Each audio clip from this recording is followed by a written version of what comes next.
হযরত কিবলা রাহমাতুল্লাহি আলাইহি এক মহা সমুদ্রের নাম, যেখানে অনেক বিষয়ের সমাবেশ ঘটেছে। সেখানে একাধারে ইলমে শরিয়াত, এর পাশাপাশি ইলমে মারিফাত, ইলমুত তরিকা, এর পাশাপাশি সংস্কার কার্যক্রম। এই উপমহাদেশ যখন নানাবিধ অপসংস্কৃতির করাল গ্রাসে নিমজ্জিত ছিল, তখন হযরত কিবলা শাহ হাসানুল্লাহ রাহমাতুল্লাহি আলাইহি তিনি এর সংস্কার সাধন করেছেন।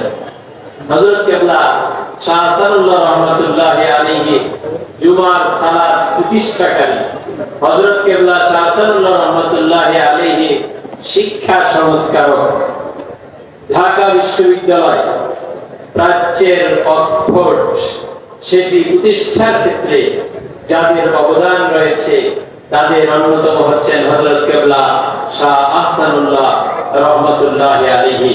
হযরত কিবলা শাহ আহসানুল্লাহ রাহমাতুল্লাহি আলাইহি তরিকায়ে চিশতিয়া, কাদেরিয়া, দুই তরিকার খেলাফত প্রাপ্ত পীর ছিলেন।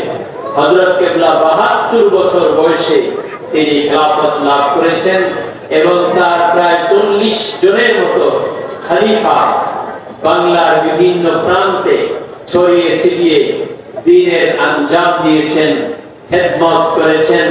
আল্লাহ ভোলা, রাসূল ভোলা মানুষকে আল্লাহর সাথে সম্পর্ক করিয়ে দিয়েছেন, আল্লাহর রাসূলের সাথে তার উম্মতের পরিচয় ঘটিয়ে দিয়েছেন।